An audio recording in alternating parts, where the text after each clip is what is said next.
G'day everyone and welcome back to the 52nd episode of the Boy Oh Boy Wowee podcast. Today we have another top draft prospect, Jaxon Bins. Thanks heaps for coming on today, mate. Thanks for having me. Looking forward to it. How'd you first get involved in footy? So I've got an older brother who's a couple of years older than me, and so he's always enjoyed his footy, and just through that, I think is where I got it. And then my dad's been a footballer. He grew up playing local footy as well, so I think he just got me into it as well. Started off with Oz to kick, and then Yeah, who was some of your sort of idols growing up, and which footy club did you support? So I'm a Richmond supporter, and someone I've kind of always idolised from Richmond is Trent Cotchin, just the way he goes about it, and his leadership he's shown since he drove the club from so far down the ladder and then drove to a premiership in 2017. So I think, it's been him that I've idolised the most. Yeah, can you explain to some of the viewers sort of what traits you have as a footballer and who you sort of like to be compared to? I'm an outside midfielder, usually plays on the wing and can play a bit forward. And some strengths of mine is mainly my running power and my ball use on the outside, and then can hit the scoreboard every now and then. And then some comparisons, I don't really know. I'd like to watch Ed Lang with his running power and still side bottom on the wing as well. Yeah, what's it like playing NAB League footy this year? I've only really played the first 4 games at the NAB, and then it's been pretty good. It's good to get along with all the boys. We've got a pretty tight group and been quite successful this year, which is good. And it's pretty good standard of footy as well. So Yeah, what's it like playing alongside the people that you're most likely to get drafted against and seeing what competition that you'll be up against? Yeah, so it's good. One of my good mates who plays for the Stingrays with me, Mitch Sibber, I think he'll go pretty high in the draft. And then also getting to play against some of the other good players that are looking like going early in the draft. It's pretty cool. And I think it's something I'll look back on in years to come and think, that's pretty cool. I got to play against these sort of players. Yeah. Yeah, what was it like representing Victoria in the recent championships?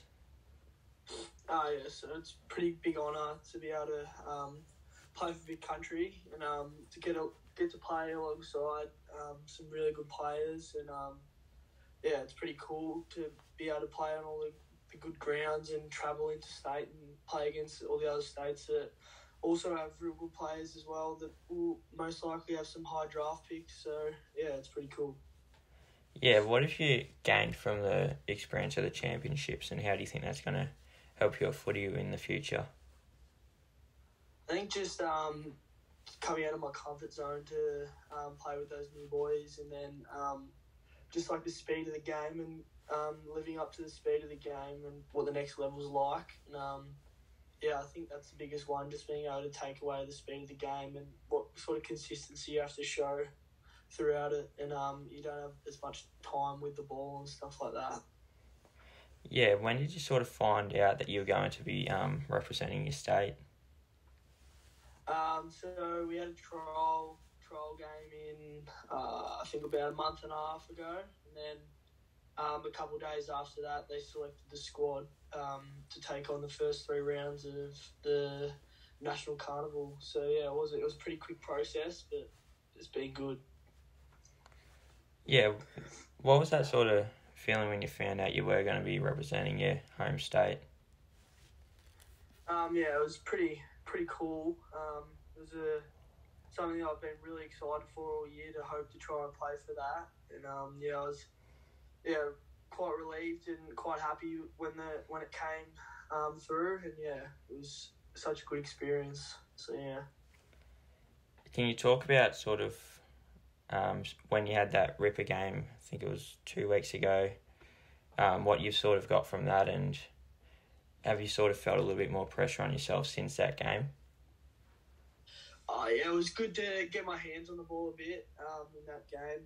And it there's some things I was happy with, and there was still some things I could work on. But things I take away from that game is just like more just like the weeks following it, that it's not always going to happen like that. Just got to be consistent, and if I'm willing to work like I did that day, that I feel like that I can back it up eventually. But it's not always going to happen. But yeah, I think I do probably have a bit more pressure on myself, and I think that's probably more just me putting pressure on myself, not being pressured by others. Yeah, how important do you think it is to sort of stay consistent trying to play your best footy, especially this time of year and near around the draft? I think it's been a goal of mine all year just to try and stay consistent and play consistent footy all year has been the main goal. So I think showing consistency throughout the champs has been really big for me, and I felt that I was pretty consistent, and I think that it is important leading into such a big period of time in the next couple of months, and I think just the consistency can hold me in some good stead leading into that. Yeah, who are some of the people who have really helped you develop your footy in the last couple of years to become one of the top, a draft prospect in next year's draft? I think the biggest one has probably been Nick Cox, our Stingrays coach at NAB League. He's really driven me since probably the start of under-16s, and we've formed a really good relationship there. So he's been a real big drive with me developing my footy. And then obviously my parents have been good as well. They've been a big drive, but a few of my mates also, Mitch Sibbo and Blake Drury, they've been real good with our training and stuff. And then we've always, through the COVID lockdowns, we've always done our training together and held each other accountable for driving each other through that time. And yeah, I think they've really been big on developing my footy in the last couple of years. Yeah, what's the lead up to the draft look like for you from here now? So we're back to school footy.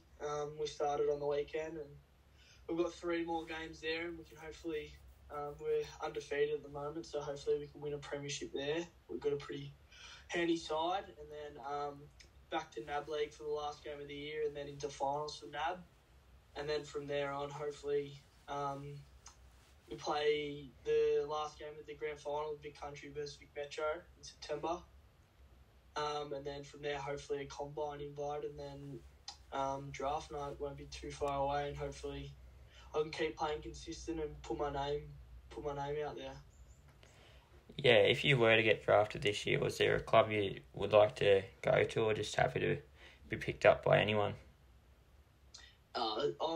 It's always been a goal of mine just to be picked up by anyone. I don't really care who, but being a real big Richmond supporter would be a dream of mine since I was a little kid to go to Richmond. But obviously, I'm just be happy to end up on a list anywhere. Yeah, who are some of probably the better players you've lined up this year, not just in the NAB League but also in the championships? So I was lucky enough to line up with the likes of Jai Clark, who's been real good, Aaron Cadman, Mitch Dukowski is one of my best mates at school and everything, and he's been in my NAB League, school footy and Vic Country team. But then some of the players we played against, a few boys from SA like Adam Deloyer, Kobe Ryan, and then some of the WA boys like Elijah Hewitt, he's obviously a very good player. Yep. Ruben Gidby, and then in the Allies, Jasper Fletcher, and a few of those boys have all been very good players throughout the champs. Yeah, if you had sort of any advice for any young footballers coming through, what would that be? I think just putting your head down and putting in the work, and I think the harder you work, the better you will develop, and I think just that'll hold you in some good stead to develop as a footballer with the good work rate.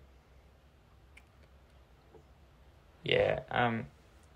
What's if the AFL isn't sort of to work out, which obviously is the main goal, do you sort of have an idea of the step after that, if it's sort of VFL or any ideas? I'm not really sure yet. I haven't spoken too much about it. Obviously, everything is just trying to get my name on a list and get called out at the end of the year. But I think what I would hopefully do is either go back to NAB and play as a 19-year-old and really put in the work over the pre-season and try and get picked up again through there, or try and get myself to a VFL club and just put in the work and try and get to an AFL list from there. Yeah, what's it like being sort of playing a lot of footy all in sort of a small chunk of time? Is you felt like added pressure, or you just happy to be playing footy? Yeah, obviously with what the previous years have shown, with COVID and everything, we haven't played a whole heap of footy, but so I've just loved being back and everything. But obviously with all the games we've got, there's just been past. I think it's been quite stressful and does take a toll on you a bit. But yeah, it's been good fun and yeah, it's really something to look forward to. Yeah, week in, week out, how much sort of pressure do you feel from like scouts watching not just your individual game but also the team game? How important it is to focus on that team result, trying to get that win, as well as your individual result, trying to boost your draft stock? Yeah, obviously there is quite a bit of pressure on that to play well every week and play consistent footy. But down at school footy, it's if you lose a game, you basically can't win the grand final from there. So I think just having that in the back of your mind really drives you towards the team aspect. And I think being a good teammate will really hold you in good stead in front of those scouts. Not being selfish and stuff will show to them that you are a good teammate. And then, yeah, so I think that sort of mindset really holds our team in good stead and is why we've been so successful this year. Yeah, how important do you think that is, that team first attitude, and how that will go towards your sort of draft, showing that it's not all about you and you do care about your team success as well? Yeah, I think it is quite important to show that you are prepared to play in a team, and if you just to show that you are prepared to play your role for the side, because not every team needs 22 superstars. I think it's pretty important to show that you are prepared to play a role, and yeah, I think that's probably the biggest thing, just to show that you are capable of playing a role and don't have to be the superstar every week. Yeah, that's everything I got for you, Jaxon. Thanks heaps once again for coming on for a chat. No worries, thanks for that.